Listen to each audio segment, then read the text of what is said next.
The Niger Delta Development Commission, as it is one of the several interventionist agencies established by successive governments in Nigeria. Its major mission has been to facilitate the rapid, even and sustainable development of the Niger Delta. But one issue that continues to trend in recent times is the controversy and alleged corruption that's bedeviled the Commission. With almost 20 years of its creation, the Commission is frequently in the news over mismanagement of resources. The Senate is currently investigating the activities of the Commission's Interim Management Committee.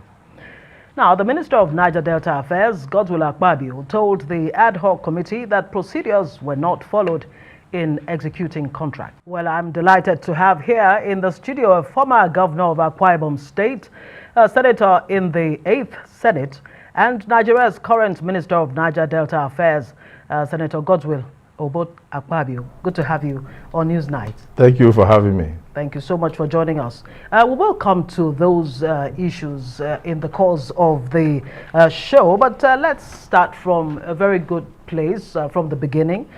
You've been governor and, two-term governor, and you're presently the Minister for Niger Delta Affairs, having been senator in the 8th Assembly, just like I cited earlier. Now, what's the Niger Delta of your dream? Because so much has been put in place in terms of funding, in terms of interventionist agencies and all of that. And it seems the Niger Delta continues to be a basket case. What exactly are the challenges? And first off, what is the Niger Delta of your dream? Well, let me thank Rice Television, and at the same time, not to show my displeasure, but to say that it is important that we undertake investigative journalism. It's not every news that we must air. I'm just seeing that of Caroline Nabo, where my sister Joy Nunieh was on television yesterday. It was full of diatribes and things that were unprintable. And then that lady also is a member of the Interim Management Committee of NDDC, and she also gave an interview, but it wasn't aired yesterday. So the other one went viral because good news flies very far, but good news does not go far and does not even sell. It's only bad news that sells. So Arise is such an international setup and such a beautiful television studio that our channel that you must investigate most of your of the content that come before you. So absolutely, and that is why we have given you the opportunity to be here tonight to respond to these rather weighty allegations. Initially, I wasn't going to come because I don't see those allegations as weighty. I see it as a ranting of a disgruntled former MD who does not know that offices come and go. The Niger Delta of my dream, which is what you asked me, yes, will be the Niger Delta that Akwa Ibom State experienced between 2007 and 2015. A region of solid infrastructure. A region where when you want to build a 5-star infrastructure, you go with 5-star construction companies. A region that could turn around a locality like my state capital, Uyo, from being a local government headquarters into a metropolis with flyovers, with international stadium, with international airport, with fantastic government houses, deputy governor's offices, ICT compliant offices and all that. An area where students are made to go to school free, from primary school to secondary school, and are provided with the enabling environment, thousands of classroom blocks constructed, house girl, house boy syndrome brought to an end under 8 years, and then a region where there was no pothole in the state capital, for instance, and then of course every locality felt the impact of government with serious empowerment to the people, such that at the end of the day, we were applauded worldwide, and we broke the Guinness Book of World Records by assembling the largest choral singers in the world to sing to the glory of God. And 59 countries watch us every year. Go to Guinness Book of World Records today, you will see that. That is the region I would like to see, where you do a road, and 13 years after I left office, there is no single pothole on any of those roads. I was very displeased with what was going on in the Niger Delta Development Commission as a governor. So much so that there is a road between Eket and Ibadan. Ibadan is where the headquarters or the operational headquarters of ExxonMobil is, that produces so much oil for Nigeria. After 11 years of meddling on that road, I had to take over the road from the NDDC. and in partnership with Mobi, we started that road. Today, if you go there, you'll see 4 completed bridges with dualized thoroughfare, no single pothole. And that, the NDDC could not even do 1 lane in 11 years. I was dissatisfied with a situation where NDDC will come into my state and do 2 or 3 kilometers of road. The first rainy season will wash off the road. Was your intervention at that point, was it as a senator or was it as a governor? As a governor. I was a governor. It doesn't matter what level. Okay, what I always tell you is that wherever you find yourself, wherever God gives you, even where you are, leave the place better than you met it. Absolutely. But unfortunately, in Niger Delta, in the NDDC that was set up to ameliorate the sufferings of the people, 19 years after, you cannot see 10 kilometers of dualized road done by NDDC. Show me 1 signature project of NDDC in 19 years, and I will show you 30 signature projects of Sen Akpabio in 8 years of governorship in Akwa Ibom State. So when I hear people talking, I don't know whether they are describing the same Sen Akpabio. For the young woman that was speaking, Joy Nunieh, I'm not supposed to join issues with her because I'm a minister of the Federal Republic. And by the way, I was the minority leader of the 8th Senate. By choice, I did what they call uncommon defection to join a man of incorruptible character, President Muhammadu Buhari. And of course, I joined him in an earthquake form. And he won the election with landslide. And today, to the glory of God, he's on the 2nd term. And he wants to leave legacies for Nigeria. Incorruptible defection, did I hear that word right? Because I recall that you actually said before a court that you were pushed out or forced out of the PDP. That I wasn't, no, that is, you're talking about court. Are we in the court? Well, if you are talking about court, that was the position in court. Somebody mentioned that my seat should be taken for defection. I said no, that it was a movement. So I said I moved to join President Muhammadu Buhari, GCFR. So it was a movement. It wasn't a defection. Okay. So that is judicially pronounced. I understand that. Let's come back to the issue at hand, which is the NDDC. The issue at hand is that yesterday you gave an interview. We will get to that. We will get to that. We will, definitely. Okay, you can trust me on that. We need to talk about the Niger Delta because really that is a bigger picture. It's become a sore thumb and a cause of concern for many Nigerians, whether you're in Niger Delta or not. And what we're trying to find out is exactly what are the challenges. You've just reeled out your dreams, for the Niger Delta. Why has it been so tough to realize those goals? Now you are Minister of Niger Delta. You've been there for like a year now. What exactly are the challenges that you have discovered on ground? Well, for me, challenges of leadership of the NDDC. The governors of the 9 Niger Delta states are doing their best. The NDDC is supposed to complement the efforts of the governors. But unfortunately, sometimes they duplicate what the governors are doing in order to siphon money. And so what I will say leadership. If we had the right leadership in the NDDC, things would have moved. And then, of course, the will of the federal government to ensure proper supervision. Now, if you see the rumble that is going on now, publication, blackmail, character assassination, you should ask me, is NDDC just existing today? No, it has been there for 19 years, 20 years. So why now? Why now? Suddenly you have a probe in the National Assembly, you have a probe in the Senate, you have people writing petitions, you have publications, you have people making all sorts of allegations against the supervising minister. Why now? Why has NDDC suddenly come into the news for a bad reason in under 6 months? Everywhere is shaking earthquake. Well, you know why? That's a question I'd like to ask you. That is the answer I want to give to you. The answer is forensic audit. This is the first president since year 2000 that has ordered for a forensic audit of the NDDC to know what has gone wrong with the agency.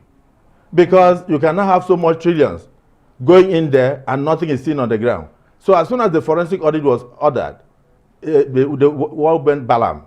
So it's almost like people who have eaten fat from the blood of Niger Deltans. A lot of people lost their lives for the NDDC to be established. I call it blood money. There are small places like a place in Bayelsa. There's a village called Elegbele. Their bridge collapsed. Over 3 years now, they have to use canoe to get drinking waters in pails for 7 communities. 2 billion naira alone can do that bridge. But what happened? Because of corruption. Because it remained a cesspool of corruption. It remained a place for people to use in settling political pundits and political cronies. In 19 years, nothing could be seen on the ground. NDDC in 19 years could not even buy a house and call it a permanent office, paying 300 million naira a year for the rent, as rent in where they are staying now in Port Harcourt. There was a building started under Ompadek by Chief Ege Horsfall in 1996. They could not complete it. So when I was appointed Minister of Niger Delta, I prayed to God. I said, God, give me the ability to take the bats, the insults, and all the blackmail that will come my way. But at the same time, give me the wisdom to turn around the Niger Delta region. So you envisaged that you were going to have this kind of look, let me tell you, even a seed, if you plant a seed, that seed must die first before it germinates. The NDDC must go through this process before it sprouts. And you must give kudos to the president for being the first president not to send all sorts of political cronies to NDDC to be settled. It was used as a place for election matters. If you want to contest election, all they need to do is to push you into NDDC. You make the money there, and you go out to contest. But unfortunately, so many that made the money never won the elections. Because it's blood money. So what has happened is that this president said, we can't have business as usual. We want to know why things went wrong. We want to know the way forward. And so he ordered in a meeting with the governors of the 9 states who were also concerned that we should undertake forensic audit. Note something. There's a difference between statutory audit and forensic audit. Yes. Forensic audit will audit the statutory audit. Statutory audit is the one that you carry out year in, year out, either in ministry or commission. But the forensic will try to find out why things did not work. And whether the audit was right or wrong. From the beginning of the setting up of the NDDC? From the beginning, it started in 2000, but actually started operations in 2001. So from 2001, at least to that period that it was ordered in 2019. And so, of course, you don't expect those who have been eating fat from the billions, even the staff who work there, you don't expect them to be happy with it. So files started missing. So many things started going wrong. And of course, the minister that is so determined to see this through has to be attacked. And the moment about 8,000 files were handed over to the lead forensic auditors, after the approval of the Federal Executive Council, hell was let loose. That is what is happening today. What are the findings from this forensic report? As of now, the report is not yet made public because we are still yet to go to the state offices. Just this last Wednesday, I approached the Federal Executive Council, and then we stepped down the memo for the forensic auditors who are going to the states. We are going to carry out the forensic audit. It will be completed before December 2020, no matter the allegation. And by the way, let me just point this out. The last managing director that you mentioned, Joy Nunieh, no matter the allegation, I wish that she would maybe go to a hospital, see a doctor, and then get maybe some injection and relax. People cannot be in offices. Something wrong with her? I'm not saying there's something wrong with her. I'm saying that there's something wrong with her temperament. Okay. Because you don't need to ask me. You can ask about 4 other husbands that she married. So I want to tell you what happened. Let me, before we get to that, I will allow you, before we get to that, I need to bring this in. Like you rightly said, the NDDC has been around for like 20 years now. And you've just carried out this forensic report. We're going to wait for the outcome of that report. But every person who has been at the helm of affairs in this interventionist agencies, including the NDDC, Ompadek before that, and other interventionist agencies that were set up, the leaders of those agencies or the heads of those agencies actually came from within the Niger Delta itself, and not from, from the outside. Why is it that the same Niger Deltans themselves have not, or were not able to, meet the vision for which the NDDC and other interventionist agencies were set up? Let me say that the NDDC needs more funds than what they presently have. It's not that they did not try their best. I believe that they tried their best in their own way. But unfortunately, probably because of paucity of funds, they could not make any impact.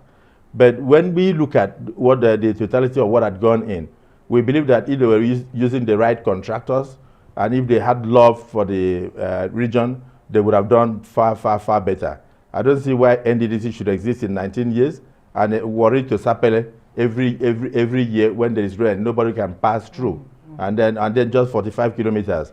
It's a distance that we can dualize with a fantastic company, and then people will come down and say, oh, this is NDDC road. And you drive there without seeing a pothole. That's the kind of development I believe in. So I'm not saying that they did not do their best. You have just ruled out, including the corruption that you mentioned. That yes, those are 2 reasons. Number one, you need to... And failure of leadership. Yes, even you. If you have children, if you don't love your children, you will not give them the best. Yeah, absolutely. So if you bring people who do not love the region, they will, instead of moving the region forward, they will move their pockets forward. I don't care about any allegation. What I care about is the fact that things cannot be the same again. I give you an instance. In less than 8 months in office, this president has moved the managing director and the other executive directors to the permanent office in Port Harcourt. 13 stories with an adjoining building of about 5, 6. Not totally finished, but over 96% completed. Under 8 months. That is the will. That is what we are talking about, political will.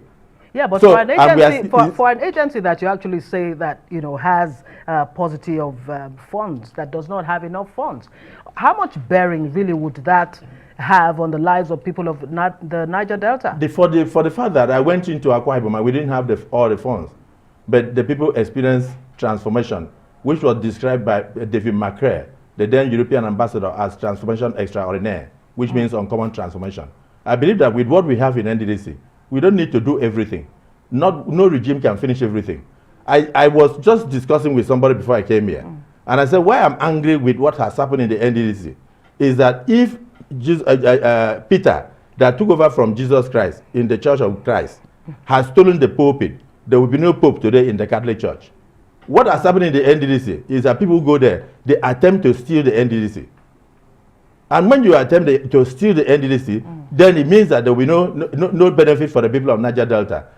I have to explain this. It's not a personal thing. I'm not going to be there for long. But allow the accusations to come.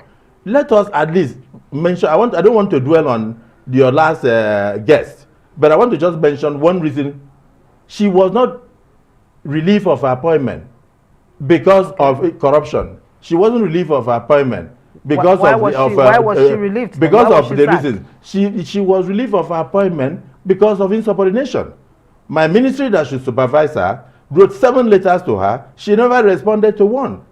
And then, of course, she said she was bigger than the minister of Niger Delta. Okay, insubordination. Insubordination. I have the letter here. Okay. Then outside that, the then chief of staff, may he so rest in peace, sent this to me.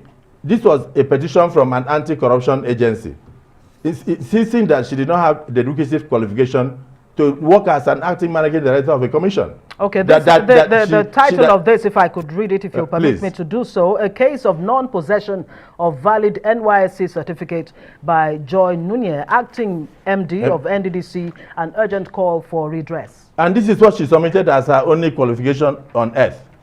A letter from Council of Legal Education. Okay. Just read what is written there, confirmation. Yes, this is to confirm that Nunieh Joy Yimebe was a student of the Nigerian Law School during the 1989 and 1990 academic session. Go on.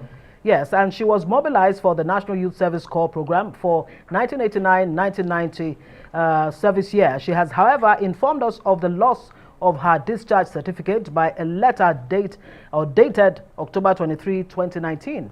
And this is somebody who was supposed to have finished in 1990. And it is in 2019, a few days to our inauguration, that she's informing us through a letter from law school, not through a letter from NYSC. And now she went. If I can still hold on to this. You will. Yeah. This is her affidavit. Well, this is her private handwriting, which she applied before the law school for a letter. Look at that. All right. This is written in longhand. Yes. So you take your time and go through it. Yes, I will. She alleged there that she had missed a letter of introduction to NYSC. Yes, that they should give her a letter of introduction from law school to NYSC. Okay. That she had lost her NYSC certificates, and this is the affidavit. Okay, apparently this is the affidavit. This is the affidavit she swore to. Okay. She swore to an affidavit in court that she lost her NYSC certificate in 2002. If you open it, If you open the next page, you'll see that is a police extract from the police post in law school in 2019 October, and it is that extract comes from Mr. Ebenezer, who married to the sister, whom she said did not open the door for her to enter and take her certificates. But that is the same man that went to the police post to say that she had informed him that she lost her certificate. Okay, and so in addition to insubordination. No, let me come now. I want to give you another document. Okay. You have a letter from the Nigerian NYSC itself. I can see that you're very well prepared. You've brought all kinds of documents, for us to peruse. But this is just read this. Please read the last paragraph. All right. This is from the National Youth Service Corps, NYSC. Just read that last paragraph. This is a photocopy. Read that last however, paragraph. no record exists either in NYSC Kwara State or NYSC National Directorate headquarters to evidence her participation in the scheme. I rest my case. So I don't want to discuss her because that is not the job of a minister. Was she removed after these findings? She was removed after these findings. If something comes up that you were not aware of, that the person occupying a position, just like the former Minister of Finance, did not have an NYSC a certificate, you know our law, either exemption or otherwise, what do you do? So I think the problem here is you have to blame my heart. I'm very soft. Maybe because I have 4 daughters, I love women. Oh. So what happened is that I decided that this should not be made public. So but I just have been hard on her by actually sacking her. But that no, I didn't sack her. Let's come back. Let's come back. Approved her replacement. We didn't sack her. We needed to replace her because of the fact that she needs to explain these things. So reinvite her to your studio and let her bring her certificates here and show you, and then come to us and tell us, oh, this is my NYSC. You can go and get certified true copy. I don't want people coming down and then trying to throw mud at other people because of personal reasons. Because the slander and slanderous allegations and all that she was making had no basis. But has she answered to this question? No, even that alone, we wrote to her. She has not answered it today. Okay. But I'm showing you her handwriting. Ask her whether that is not her handwriting. How can you swear to an affidavit? That is perjury. But nobody has charged her. That is to show you that nobody is shunting her. That's why I said she needs to calm down and then reassess herself.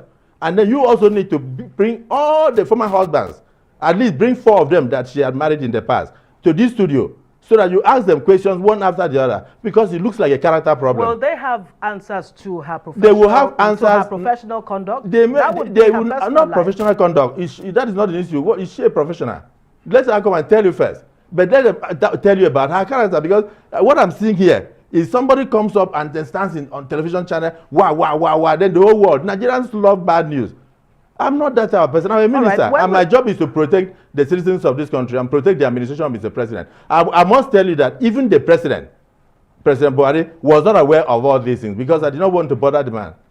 Because he will be shocked. Of course, he may even ask me. Well, she did say that if she had appended her signature to a document that, she would have... There is no such thing. The Minister of Niger-Delta... sign off. But we'll take a break. We'll take a short break and we'll come back and discuss further Why you take a look at those documents of your sister as you were able to give her a chance to talk as she talked yesterday. Yes, indeed.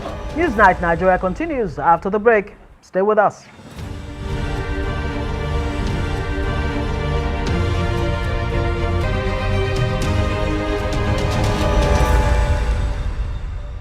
Thanks for staying with us, everyone. You're watching Newsnight Nigeria here on Arise News. I am Ngozi Alebo in the capital, Abuja. Well, my guest tonight is two-time governor of Akwa Ibom State, presently Minister of Niger-Delta Affairs, Senator Godswill Akpabio. Thank you so much for staying with us and, giving us your side of the story. And also, along with that, focus also is developments within the NDDC and of course the Niger Delta, how the ministry has fared under you in the last 1 year. We will still definitely come back to those issues. The lady in question, Joy Nunieh, the sacked acting managing director of the NDDC, came up with quite a number of allegations, weighty. Of course, you did say earlier that you wouldn't really regard those allegations as weighty, but you've been responding to some of that and you have revealed quite a number of things.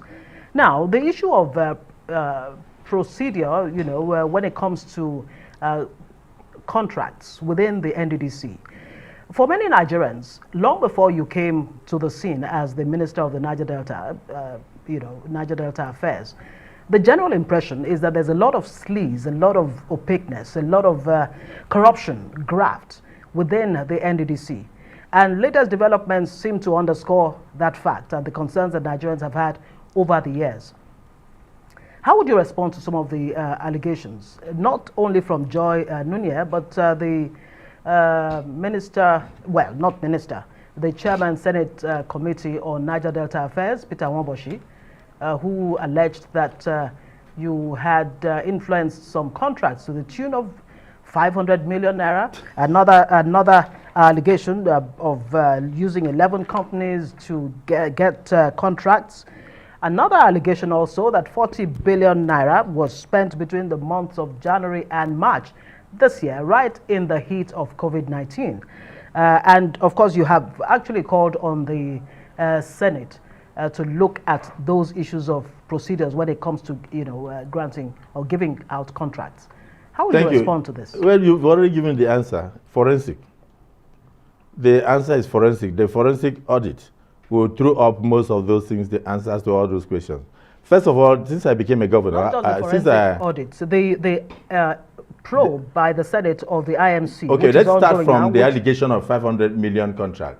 Well, you will see that there were about 5 components of it: fencing of college, federal university, this, that, and those things were written on the letterheaded paper of the minority leader of the Nigerian Senate and dated 2017. So those cannot be said to be contracts. And it was addressed to the chairman of the committee. Every senator tries to lobby committee chairmen to pass some projects to agencies when they come for budget defense.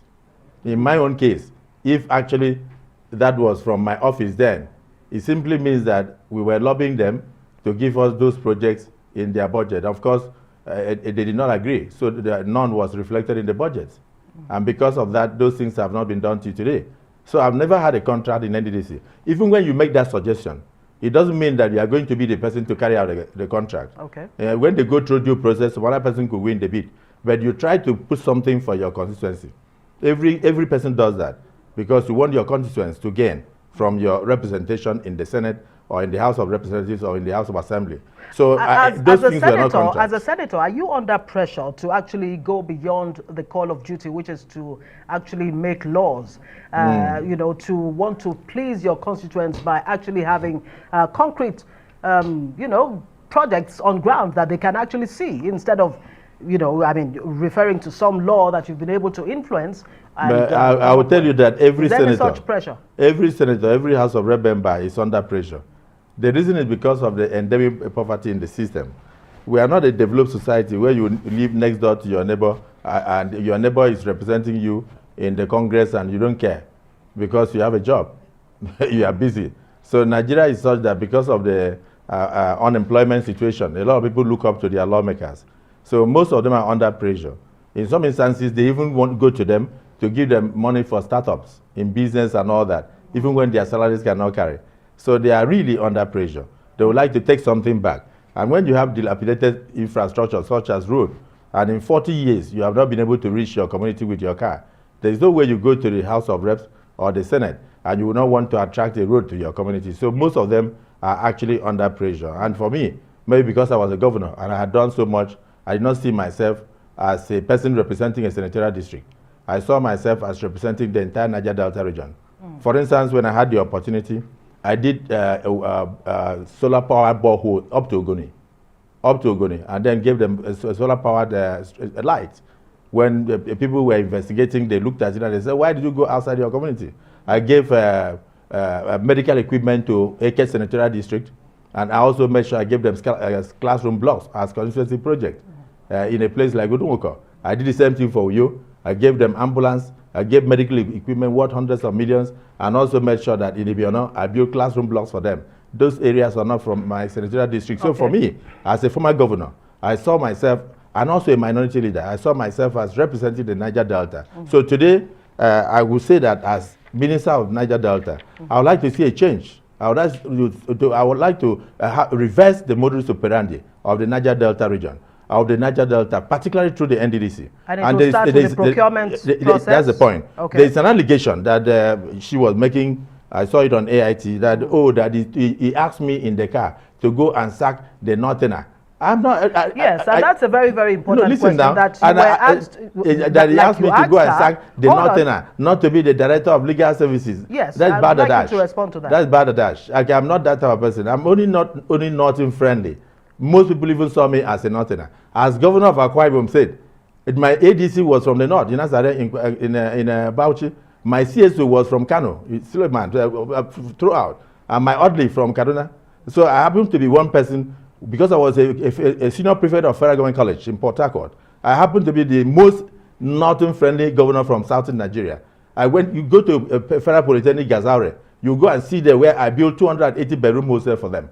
You come to Abuja here in ISIS, Institute of Strategic Studies of the SSS, you see a fantastic luxury apartment that are built for students who go there. Yes. If you go to a place like Madala, when that church was bombed, I'm sorry to say this, it's something I shouldn't say. I sent my engineers from Akwa Ibom said to go and rebuild the church totally. And I deposited 50 million naira for to ensure the treatment of all the patients that needed blood and all that. You seem to be a man of means. No, I'm not.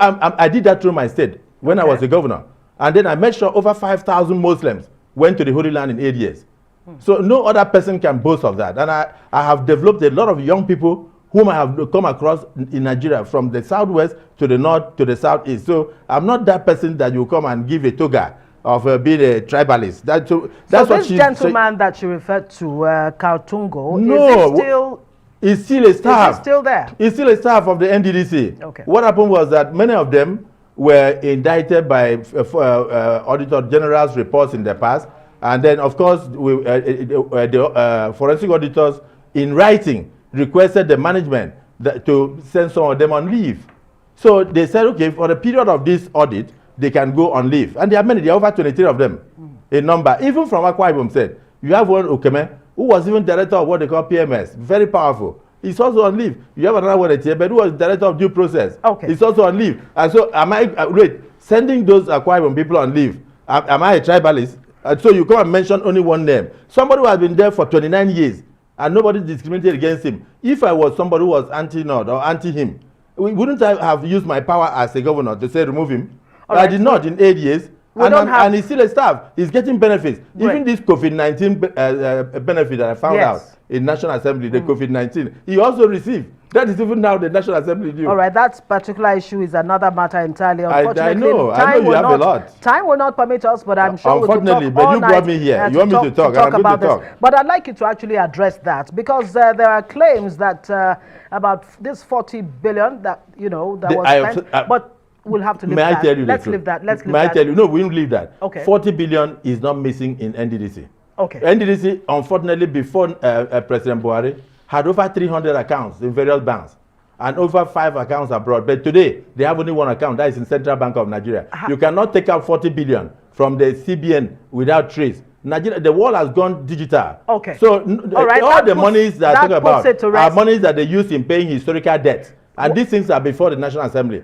So don't forget the sensation. They are after the Minister of Niger-Delta. Haven't you seen a magazine on the road? Very glossy. Written, I don't know what they call it, something power steering. No, I haven't seen that. Oh, wonderful. They are selling it all over. Fantastic magazine. Let me ask you. Accusing me of corruption. Let me ask you. Have you not seen it? How would you want to be remembered as my daughter asked me that when she was in class 2 in secondary school. I said, how will you want to be remembered? As a minister of the Niger-Delta, I told her that I'm like an elephant. Because if you look at it from the angle of infrastructural development, I'm second to none. I have the best international stadium in the whole of West Africa. I have the best hospital. I built 8, but one of them in Uyo is the best in the whole of West Africa. But with the best equipment. Is it in use now? It's in use. It's full now. CT scan that you see there. 64 slide in the one in Cromwell in London, but 640 there. They are not up to 7 in the world.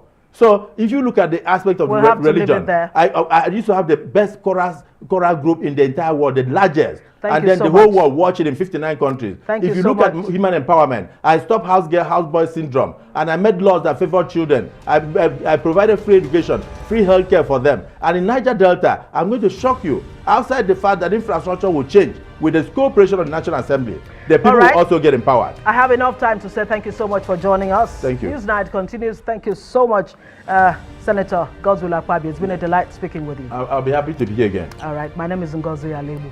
Thank you for telling me your name.